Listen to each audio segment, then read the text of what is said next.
আসসালামু আলাইকুম ওয়া রহমাতুল্লাহি ওয়া বারাকাতুহু। পৃথিবীর ইতিহাসে এমন এক শাসক ছিল যে নিজেকে সবচেয়ে বড় প্রভু বলে দাবি করেছিল।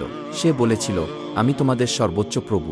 সে ছিল ফেরাউন। অহংকার, জুলুম আর ক্ষমতার নেশায় অন্ধ হয়ে গিয়েছিল সে। বনি ইসরায়েলদের ওপর চালাত অকথ্য নির্যাতন। নবজাতক ছেলে শিশুদের হত্যা করত আর মেয়েদের জীবিত রাখত দাসী বানানোর জন্য। ঠিক সেই সময় আল্লাহ তাআলা পাঠালেন হজরত মুসা আলাইহিস সালামকে। মুসা ফেরাউনকে বললেন, এক আল্লাহর ইবাদত করো, জুলুম ছেড়ে দাও। কিন্তু ফেরাউন হাসল আর বিদ্রূপ করল আর বলল, আমিই তোমাদের খোদা।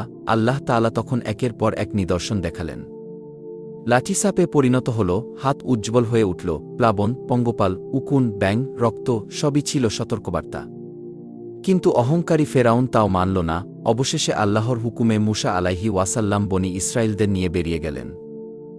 ফেরাউন বিশাল সৈন্যবাহিনী নিয়ে তাদের পিছু নিল। তারা পৌঁছে গেল লোহিত সাগরের তীরে। সামনে সমুদ্র, পেছনে ফেরাউনের সৈন্যদল।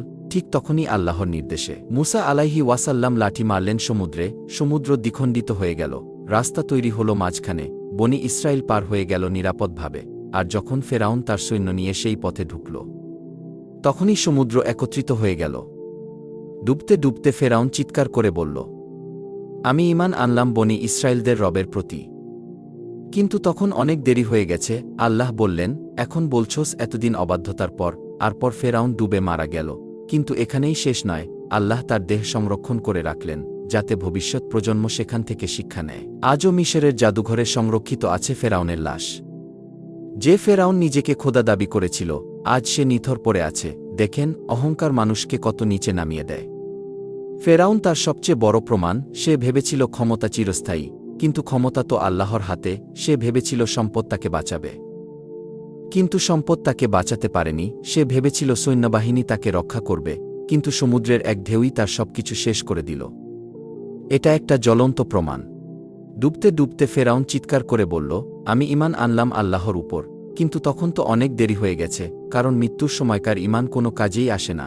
তাই আল্লাহ বলেন, জীবন থাকতে তাওবা করো। মৃত্যু এসে গেলে আর ফেরার পথ থাকে না। হয়তো আমরা আজ বেঁচে আছি, হয়তো এটাই শেষ সুযোগ। এই পৃথিবীর সব ক্ষমতা, সব অহংকার একদিন মাটির সাথে মিশে যাবে। শুধু থাকবে আমাদের আমল। তাই আসুন অহংকার নয়, নম্রতা বেছে নেই। আল্লাহ আমাদের সবাইকে সঠিক পথে চলার তৌফিক দান করুন, আমিন। প্রিয় বন্ধুরা, আপনাদের কাছে একটা অনুরোধ। আপনারা অনেকে ভিডিও দেখেন কিন্তু সাবস্ক্রাইব করেন না।